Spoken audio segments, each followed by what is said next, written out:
not defenders, you're not midfield. You're just playing. You're just playing. Now, if you all go forward, you're not using your brain. Right. So again, the brain comes into it. And as Tony would say, you've got to think, haven't you? Yeah. So if you all go forward, you're going to lose. You might score a goal, but you're going to let six in. So if no one wants to defend, so they take ownership of that game and they start communicating. And also as well, we'll always say, let the boys, the players, make the decisions. Don't keep telling them what to do. It's great philosophy. Our coaches would let a boy make a mistake perhaps once or twice. If he corrects it himself, he's done it. If he hasn't, you might step in and say, Johnny, you should have played it to the right where you got caught on the ball. And then if he catches it then, but let him see if he can do it himself, because the person that knows he's made a mistake more than anyone else is the person that made it. He doesn't need a coach shouting, Johnny, what did you just do? You know, you get it right. You know, don't worry about that. What do you guys like best about coaching? Just seeing the kids come through, learning. In my sessions today, at the end of the session, I said to the boys, from the same game we played on day one, now we're in session 4. Would you say you've improved and the game looks better? And to a boy, if they had enough energy, went, yes, sir.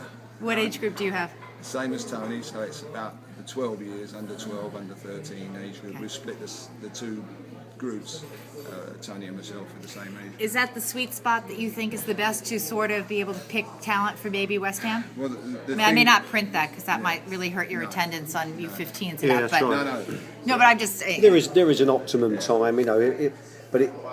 It's what stands out to you, regardless of age. If there was a 17-year-old boy, you went, wow, Come over. you'd be interested. You know, age isn't a barrier, unless he was 24, of course. But Right. age isn't a barrier. But the good point about what Paul said there is that we try not to coach the player with the ball.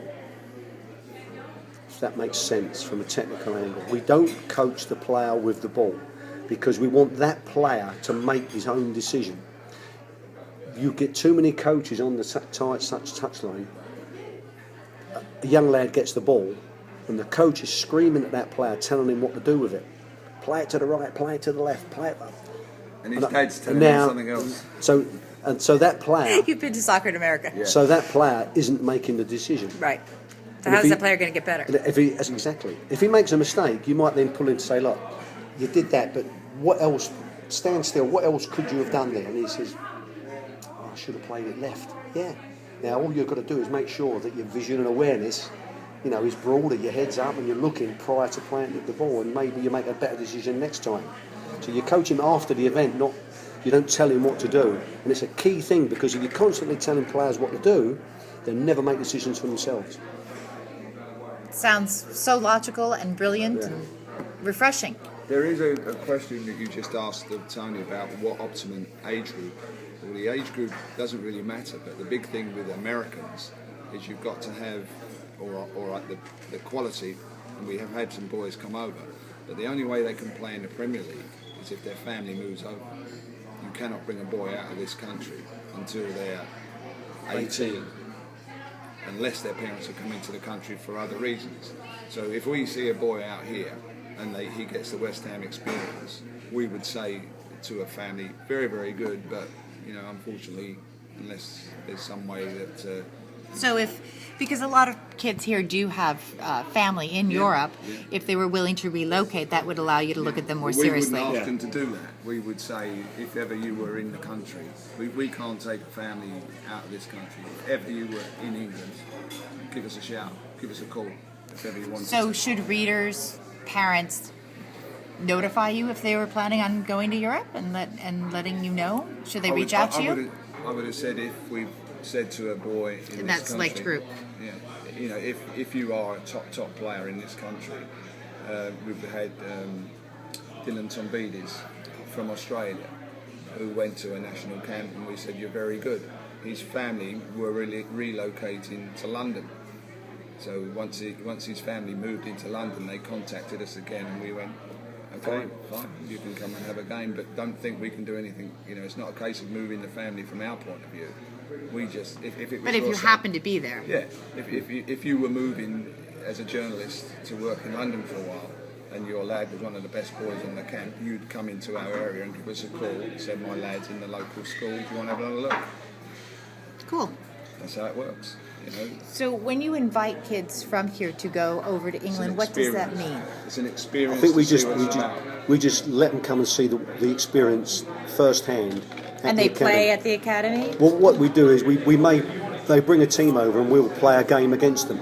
If they come over with their under 14 team, we would play our under 13 team against them. We'd play our younger squad to give our boys a challenge rather than.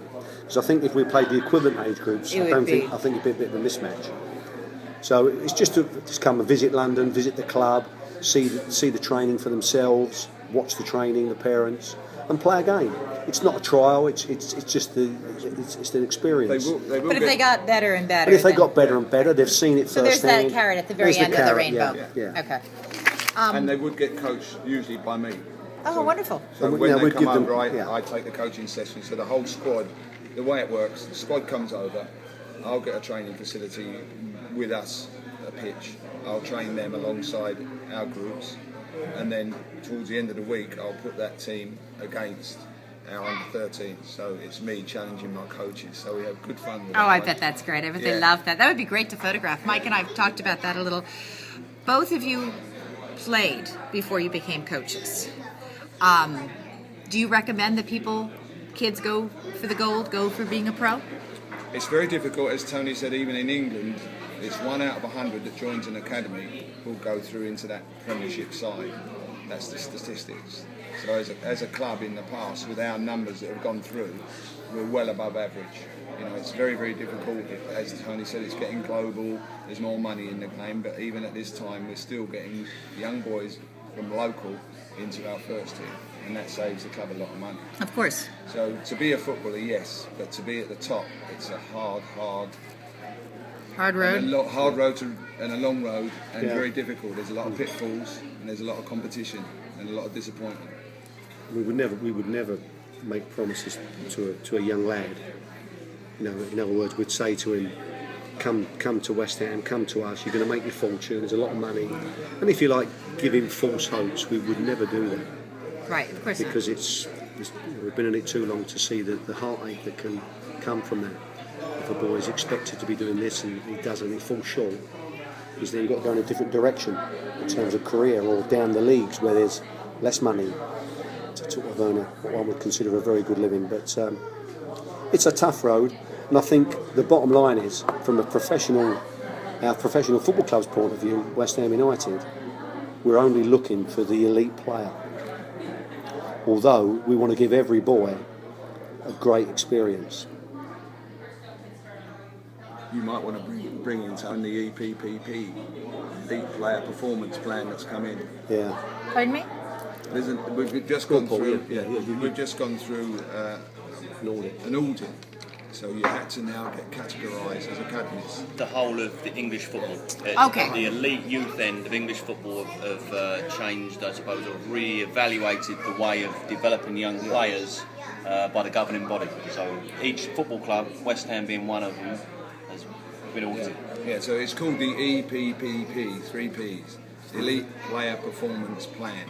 So you're actually now coaching for the best players, not particularly at a young age coaching a team. So they were trying to get a performance program together, and we were. That's player-centric, not team-centric. Yes. So our coaches have always been that way, been coaching to the best players, and now you can get categorised. You get graded on the EPPP. Graded. So we went through our audit and we're category 1, which is a big. Oh, that's yes. And what's the number of? Is there 16 category 1s, or what was it? At the moment, I think I'm not sure the exact number. There was only 23 clubs in the whole of Britain that applied to become category 1. And how do you rank yourself or compare yourself to Manchester City or United or someone? Well, worldwide, so they tell us, we were over the years the 4th most successful. An independent academy. survey put us 4th. for youth production, producing youth players in the world. I would love to get that survey. I'll ask Mike. But if someone's got that somewhere, I'm just trying to. There's lots of Just to laws quote there. it, yes. There was the Barcelona, Real Madrid, all those River Plate of Argentina. They were all in this survey. Ajax of Amsterdam, and we were categorised. Well, not categorised. We were graded fourth in that. But And we actually, we're can't. not in the We same can't realms. compete with Manchester City or Manchester United financially. It's impossible Right. for us to compete. But considering the investment that we make compared to them, I think we do punch above our weight, in terms of producing young players. A little thing the Americans like, which I do when the American coaches come over with me, in the 10 years that the academy started, on each season it was averaging out 1.5 million cost to an academy. So over those 10 years it cost us £15 million to run the academy. Our profit at the end of that, and what we made, was £100 million as an academy on selling Rio Ferdinand. So you spent 15 million 15 and you million. made 100 million. So we're quite profitable, so we're still in a job. That's why me and Tony are still sitting here. That's why you're here talking to me. Exactly. Just one point again. You may have covered it, and I was away, but I think one point to come out, and we talk. You and I have spoken about differences between America and England, and Paul came on about player centric and everything. Well, the focus or the purpose, again, correct me if I'm wrong here, but if Tony and Paul's job is to produce players for the first team to play in the English Premier League, and that's the sole purpose. Does it? They want to win more games than they lose, obviously, because the player's career will depend on that eventually. But that is not a priority. Winning matches, having teams to win games. It's to produce a player to play number one for West Ham, number two for a profit. Correct me if I'm wrong. And that's in simplicity forms. That is the purpose of the academy, to produce players for West Ham United first team. Perfect. Very simple and nice. And that's the whole focus around the coaching, the training, everything that you do, right? If a player comes into the first team, you would say almost immediately he's worth £4 million. Oh, wow. Possibly, yeah. I didn't know He's that. playing regularly. Premier League player. A If Premier he's League playing player. regularly in the Premier League, that would be a minimum So back transfer to fee. what surprises you the most about American youth players in comparison to English? The lack of understanding of the game. I wouldn't say that surprises me, but that's the big difference, I think.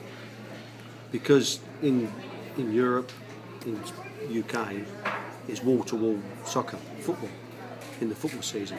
The back pages, all the newspapers, the TV, it's wall. So these kids have been exposed